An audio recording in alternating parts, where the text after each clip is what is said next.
Hey guys, this is Miss Sarah. I'm here with week 24 orchestra.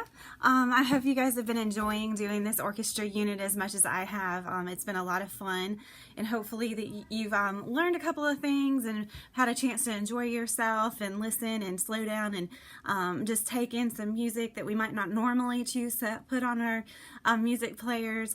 But if you remember, we finished off last week reading our book on orchestra, and I wanted to dive straight into that. Just to finish up our book, we had this book called Meet the Orchestra, and we had talked about the woodwind and the the strings and the woodwind section, and so we were going to keep going in our book, I promise y'all. And so we are going to start in on the brass section. So let's read a little bit about the brass in our orchestra. This is a tiger playing a French horn. It was super realistic. Here, you'll see this every day in real life, I promise. Okay, it says, make way for the brass family, the powerhouse of the orchestra. Even when they play softly, you can sense a huge cat crouched to spring. The brass do not have reed mouthpieces. I'm going to just read it and let y'all look at the picture while I'm doing it. How about that? The brass do not have reed mouthpieces. Your lips buzzing against the metal mouthpiece produce the sound. The tubes of the horns magnify it as a bullhorn magnifies an announcer's voice. The French horn is like a big, bright bell at the end of a long, thin tube. The tube is coiled so the horn can be played with one hand on the valves and the other hand inside the bell. The hand inside softens the sound. Uncoiled, the French horn would reach all the way across a very large room. Someone would surely trip over it. The French horn has many voices. It can calm you with its gentle tones or thrill you with its gallant hunting call. All right, the trumpet. We've got a monkey playing our trumpet. The trumpet's shorter tube makes it look easier to play than some of the fancier brass. But is it? No, say the trumpeters. You must work just as hard to learn it. The trumpet's call is noble and exciting. It reminds you of flags flying, soldiers marching, and royal persons entering a great hall. The tuba. Let's see. Let me switch sides on here so I can see the tuba and see if you guys can still see it too. The tuba has a huge bell and a very long tube. Do you remember that the bigger strings have deeper voices? The same is true of the horns. The bigger ones make lower sounds.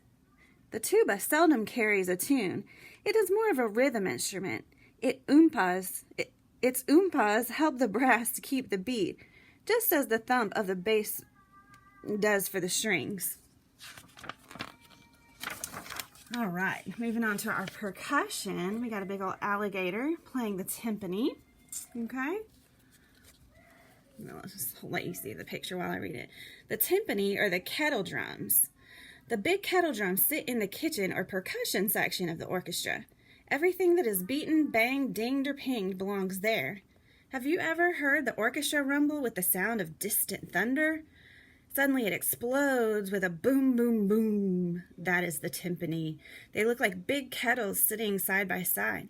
Each has a slightly different pitch. You beat rapidly from one to another, making the thunder crash and roll. Cymbals. Ooh, cymbals are fun. Got our elephant with our cymbals. The cymbals look like a pair of pot lids. When banged together, they crash with the fury of an electric storm. If the kettle drums give you the roll of the thunder, the cymbals give you the flash of lightning. Hear them ring out just when the music reaches a peak of excitement. This is a proud moment for the whole orchestra. And it's a really terrible moment for the whole orchestra if the cymbal player gets it on the wrong beat. It's really embarrassing.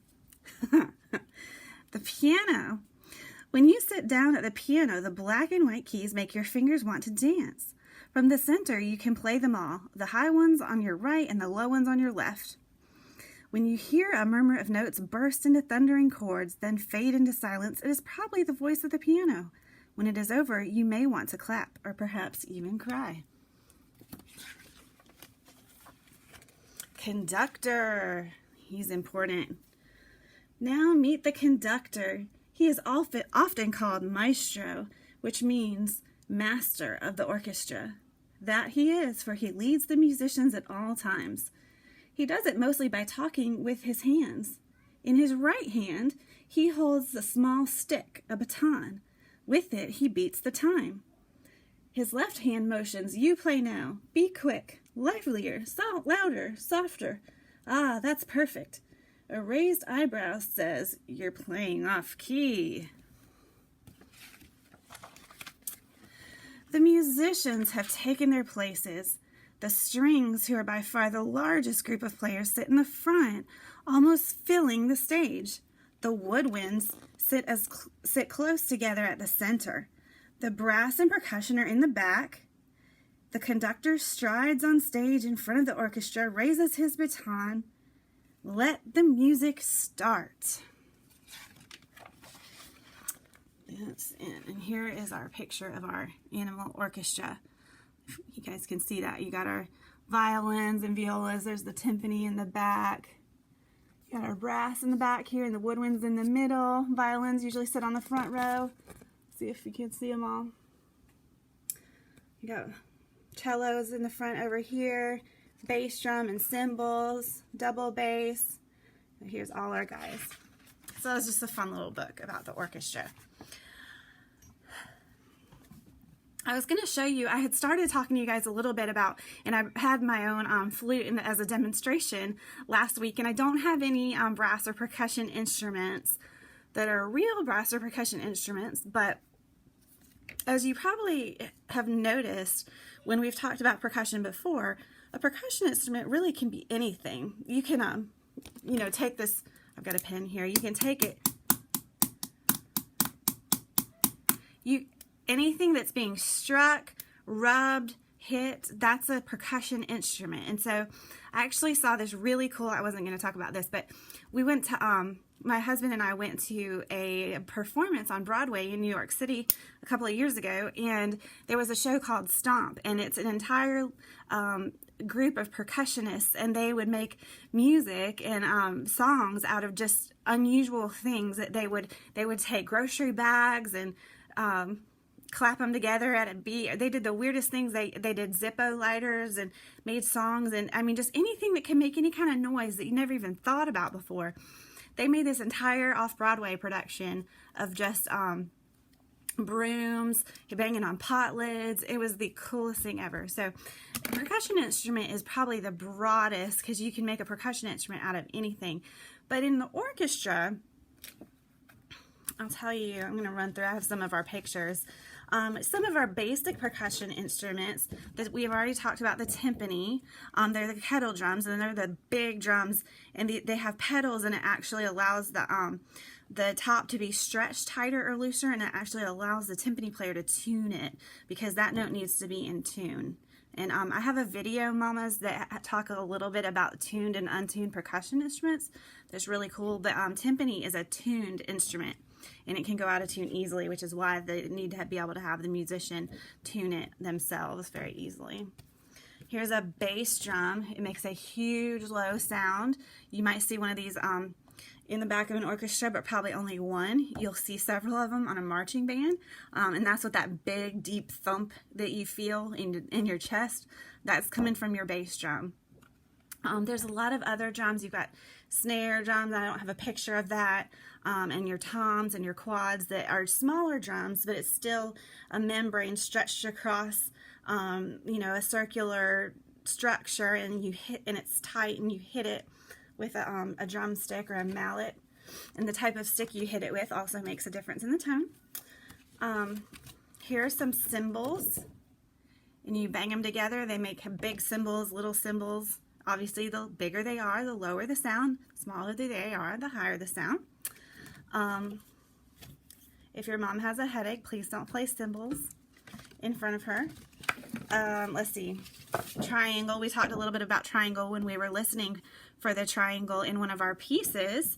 I don't know if you guys remember that, but in Dvorak's piece, he was the first one to introduce playing triangle, and so this is this metal instrument. You hit it with a little metal stick, and it's a cute little dingy sound. cowbell, because everybody needs more cowbell. It's just a metal, you see what I did there?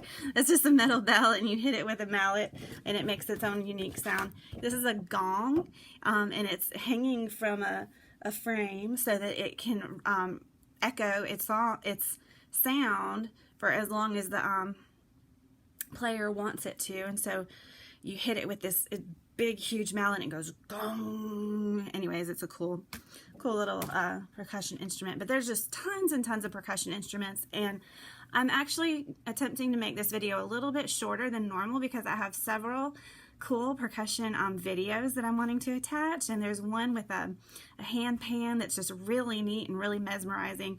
That's an unusual percussion instrument, but I think the kids are going to love it. And then I have a neat percussion demonstration video that tells a little bit more in depth about the percussion instruments. But then we also, the one I skipped over a little bit, is our brass. We read about that first in the book, and our brass instruments they're probably one of the loudest instruments. Like they said in the book, they're metal tubes, and you blow into a mouthpiece you buzz your lips into this mouthpiece. And some of them are really ornate and beautiful. I don't know if you can see that, but this is a French horn, and it's only got 3 little keys. So the only actual things you're going to be doing with your fingers are just playing these keys, and all the rest of it is and so you change the sounds by changing the keys, and the rest of it has to do with how tight your lips are and how hard you blow to make all the different sounds. And then they stick their hand up inside this bell to kind of soften and mute the sound, so they can make a whole lot of neat little sounds. Before I go on, I have a joke for you. What kind of instrument can you find in your bathroom? Are you ready for it? A tube of toothpaste. I'll be here all week. It's what the quarantine is doing to us. I thought it was funny. My children, they did not, but maybe you will. So the tuba, though, is one of our brass instruments. There's a video of our tuba on the links that I'm going to send you guys. It's a huge brass instrument. It's got a mouthpiece, a big bell. It makes a very, very deep sound, and like the book said, it doesn't really do a lot in the way of making melodies. It's really used more as a boom, boom, boom, boom, boom. It's more of a beat-keeping instrument, really. But it's a cool instrument, and it takes a lot of air you got to put through this horn to be able to play a tuba, because it's humongous. Let's see. Oh, a couple of these guys got over in my brass section. Tambourine is another percussion. You hit it, and it's got little bells on it. The chimes, these are metal, and they have different tones, and you hit those. And so anyways, that's a percussion instrument. They got in the wrong stack. The trombone. Again, this one has no keys or valves at all.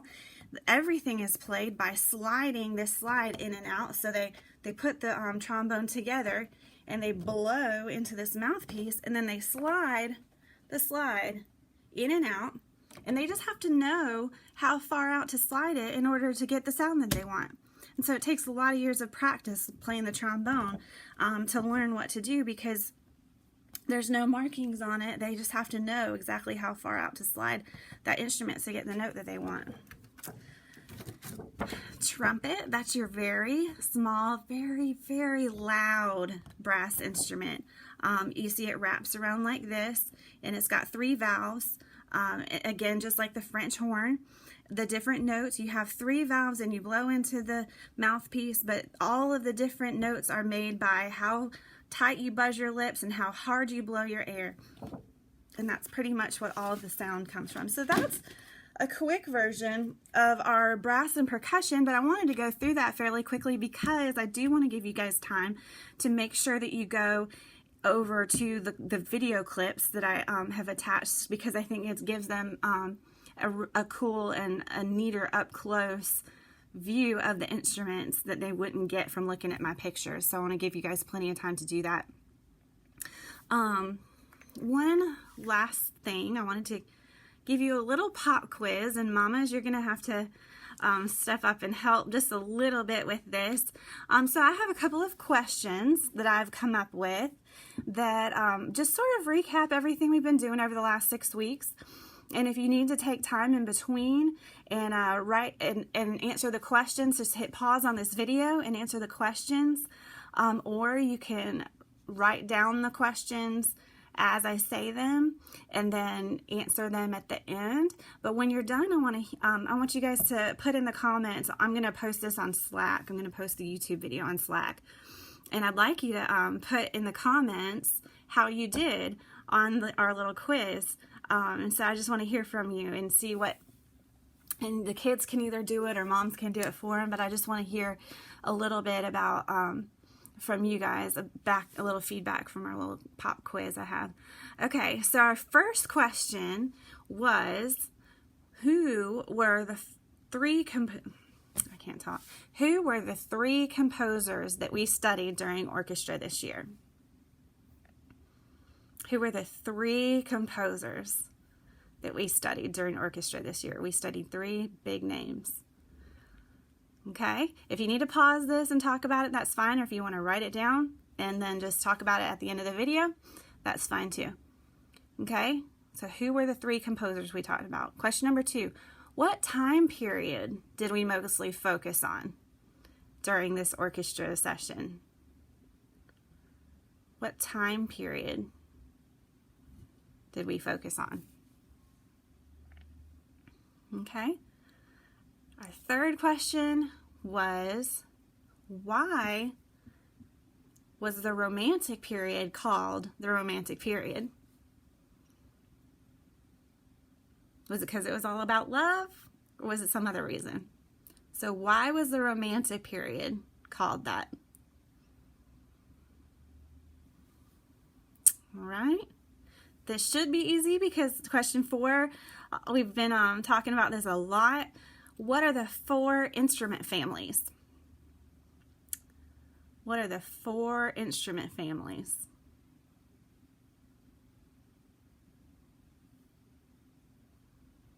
All right.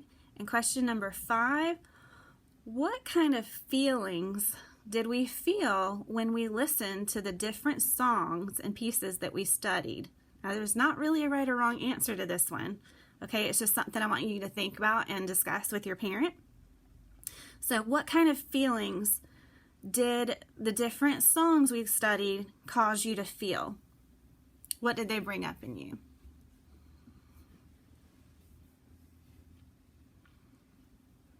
Okay, so I want to hear from you guys, hear back from you, see how you did.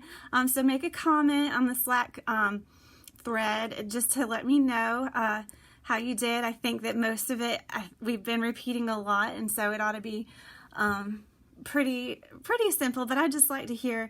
And the last question would just be, what is your favorite thing that you've learned about? What did you most enjoy studying with orchestra this year? And I'm really interested to hear that as well. So if you're willing to leave a comment of just what was your favorite part of our orchestra unit, what is the thing you liked best this year?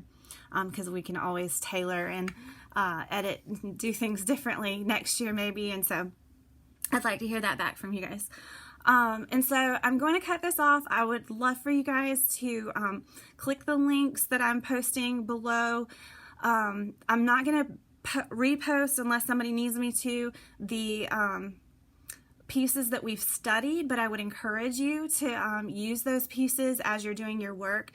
Beethoven's Symphony No. 5, Brahms' Symphony No. 4, and Dvorak's Serenade for Strings. Go back and listen to those on your own time and study those and incorporate those in your schedules. And but do go and click over. I had the brass demo and the percussion demo, and then I have a really cool extra percussion video that I think you guys will really enjoy. So this is it for orchestra for 2020. Love you guys. It's been such a blessing to be able to do this with y'all. So I'm sending hugs and kisses your way. I hope you guys have a wonderful week, and I hope to see you very soon. God bless you. Take care. Bye-bye.